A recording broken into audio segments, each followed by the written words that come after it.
देने में सक्षम नहीं होता तो उनसे बार्गेनिंग होती है कि भाई तू 200 रुपये दे और जो तेरा बिना उसके जो चले जाना, तो वो उगाही हो रही है, वो उगाही बंद की जाए। नंबर 2 की जो उगाही है वो उसका कोई रिकॉर्ड नहीं है, कोई रसीद नहीं देते, ये चीटिंग है, जनता के साथ में एक्सटॉर्शन है और जो गरीब जनता को ठगा जा रहा है। न तो पुलिस मौजूद थी ना कोई मौजूद था, मैं अपनी बीवी के साथ में अकेले गाड़ी में जा रहा हूँ, कोई ऑफेंस कमिट नहीं कर रहा, जबरदस्ती गाड़ी रोकी जाती है, जबरदस्ती ठेठ दी जाती है, बंद करने की ठेठ दी जाती है। जब एक गाड़ी में 5 जने एक फैमिली के हैं, 5 जने हैं और सपोज करो पूरी फैमिली में वहाँ किसी को कोरोना भी नहीं है, तो उनका चालान किस बेस पे काट रहे हैं? जब किसी फैमिली के 5 मेंबर हैं, वो खुद समझदार हैं, मौजूद नहीं होते। एसडीएम साहब ने अपनी पावर डेलीगेट कर रखी है सिविल डिफेंस के इनको, और वो एक ऑर्डर थमा देते हैं, पैसे एक्सटॉर्ट कर रहे हैं। समझ उनका कुछ भी नहीं है, कोई जानकारी से मांगो ना, उनके पास कोई जानकारी भी नहीं होती है, सिर्फ चालान काटने के लिए तैयार है। हाँ जी, आ जाओ चालान कटाओ बस।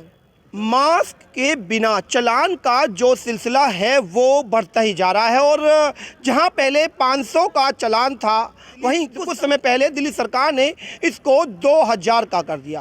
कहीं ना कहीं जनता इस बात से नाराज़ भी है कि दिल्ली सरकार खुद आगे बढ़कर मास्क डिस्ट्रीब्यूशन जैसे टॉपिक पे क्यों ध्यान नहीं देती। हमने लगातार खबरों को कवरेज किया और नंद नगरी जो एसडीएम साहब हैं उन्होंने भी मास्क का डिस्ट्रीब्यूशन हमारे कवरेज में किया, लेकिन अब कहीं ना कहीं इस बात का एक विस्फोट रूप ले चुका है और रिट लगना स्टार्ट हुई। अभी कुछ पहले भी एक रिट लगी कि किस तरीके से किस कानून को इन्होंने प्रावधान बनाते हुए जो ये फ़ोटो क्लिक करते हैं उसके बाद 500 से 2000 का ये चालान उसका काटते हैं। आज मेरे साथ एडवोकेट सुदेश चौधरी जी हैं जिन्होंने एक रिट इन्होंने भी लगाई है दिल्ली हाई कोर्ट में, जिसकी अभी 7 तारीख को अगली 7 तारीख को सुनवाई होनी है। एक बात जान लेते हैं कि क्या किस तरीके से आपने किस तरीके से रिट लगाई सर? अच्छा, मेरा नाम चौधरी सुदेश कुमार एडवोकेट है।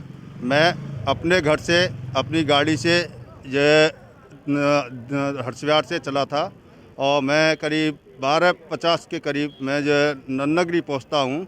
वहाँ जो डीसी ऑफिस के सामने अचानक से एक सिविल डिफेंस का आदमी जो गाड़ी के सामने आ जाता है, गाड़ी की स्पीड 40 के करीब थी, तो उसने एकदम हाथ दिया, मैं एकदम सटकते आगे वो मैंने जो है जब वो स्वापी पहन रखी थी, स्वापी से कवर कर रखा था, वो बोला जी आपका चालान होगा।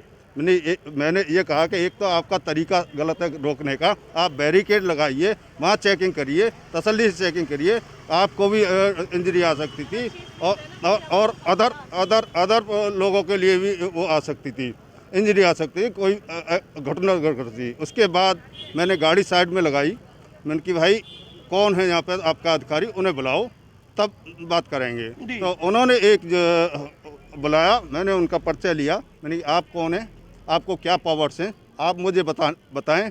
वो पावर्स बताने में सक्षम नहीं हुए, ना ही कोई ऐसा ऑर्डर कोई जो एलजी का या दिल्ली सरकार का मुझे दिखाया कि जिससे कि वो उनको कोई पावर चालान काट। मैंने कहा करीबन हजारों की तादाद में चालान कट चुके हैं और करोड़ों रुपया वसूला जा चुका है, तो बिना किसी कानून और किसी प्रावधान के ये कैसे वसूला जा रहा है? वो बहुत ही गलत हो रहा है। मास्टर को जो डेलीगेटिव पावर दी गई है, मास्टर को कोई पावर्स नहीं है जो एसडीएम की मोहर गलत तरीके से यूज कर सके। अभी ये जो बात आई थी, ये बात यही आई थी कि एसडीएम को पावर है आपका चालान काटने के लिए, कि एसडीएम ने किस प्रावधान के तहत अपनी पावर को ट्रांसफर कर दिया एक बीएलओ को। तो डीएम ने एसडीएम को पावर दी, एसडीएम ने जो ये इनको जो चालान एक बुकलेट पकड़ा दी है और उसमें कोई भी उसमें वो नहीं है। मुझे वो एक जो चालान की कॉपी दी, 500 रुपये उसने लिए, मैंने 500 रुपये जब इस शर्त पे दूंगा आप अपना आई कार्ड दिखाएं, आप कौन है, किस पावर, क्या पावर रखते हैं, आपकी हैसियत क्या है।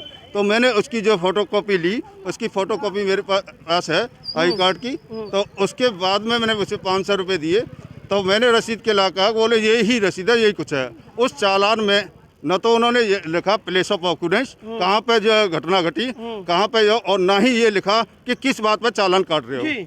तो मैंने कहा भाई मैंने जो स्वापी पहन रखी है, पीएम नरेंद्र के आह्वान है, वो स्वापी पहनते हैं। कई बार कहा है कि आपको मास्क नहीं है तो आप स्वापी पहन सकते हो, स्वापी सफिशिएंट है, लेकिन वो कहला स्वापी इसमें मास्क नहीं आती।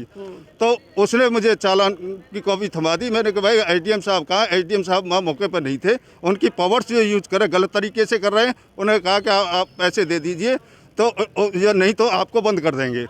और फिर बंद की भी बात आई कि गाड़ी बंद इंपाउंड करने के बाद, कागज इंपाउंड करने के बाद, और आप कह रहे हैं बंद कर देंगे। किस पावर, क्या तो मैंने तरीका कि है? आपको पावर्स क्या है? बोले हम पुलिस को बुलाएंगे और आपको बंद कर देंगे।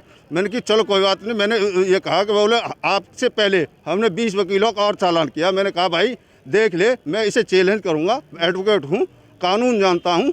बोले कहीं भी चैलेंज करना, आप जैसे कितने आते कितने चले जाते हैं।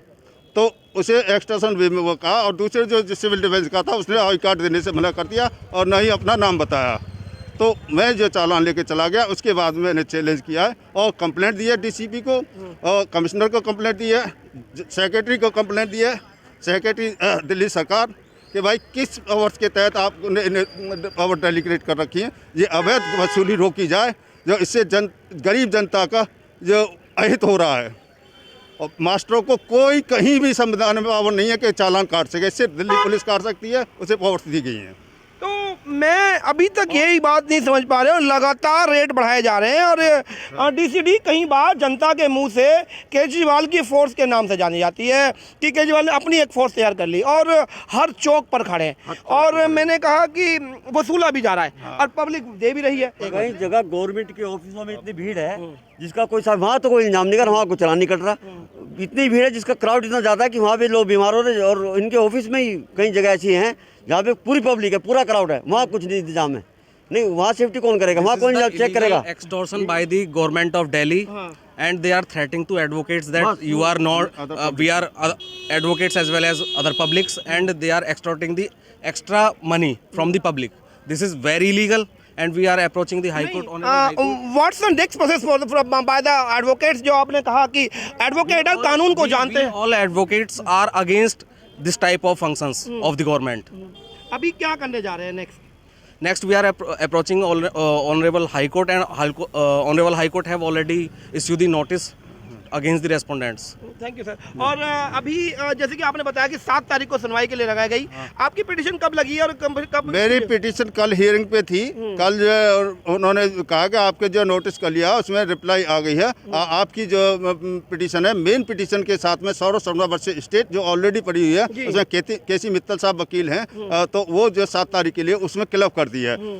मेरा जो कॉज ऑफ सेक्शन है उससे कुछ अलग हटके है। सौरभ गुप्ता को तो एसडीएम मौजूद था, पुलिस मौजूद थी, लेकिन जहाँ मेरा सवाल है वहाँ ना तो पुलिस मौजूद थी ना हो कोई मौजूद था। मैं अपनी बीवी के साथ में अकेले गाड़ी में जा रहा हूँ, कोई ऑफेंस कमिट नहीं कर रहा। जबरदस्ती गाड़ी रोकी जाती है, जबरदस्ती थ्रेट दी जाती है, बंद करने की थ्रेट दी जाती है। जब एक गाड़ी में 5 जने, एक फैमिली के हैं, 5 जने हैं, और सपोज करो पूरी फैमिली में वहाँ किसी को कोरोना भी नहीं है, तो उनका चालान किस बेस पे काट रहे हैं? जब किसी फैमिली के 5 मेंबर हैं, वो खुद समझदार हैं। एसडीएम साहब मौके पर मौजूद नहीं होते। एसडीएम साहब ने अपनी पावर डेलीगेट कर रखी है सिविल डिफेंस के इनको, और वो एक ऑर्डर थमा देते हैं, पैसे एक्सटॉर्ट कर रहे हैं। समझ उनका कुछ भी नहीं है, कोई जानकारी से मांगो ना, उनके पास कोई जानकारी भी नहीं होती है, सिर्फ चालान काटने के लिए तैयार है। हाँ जी, आ जाओ चालान कटाओ बस।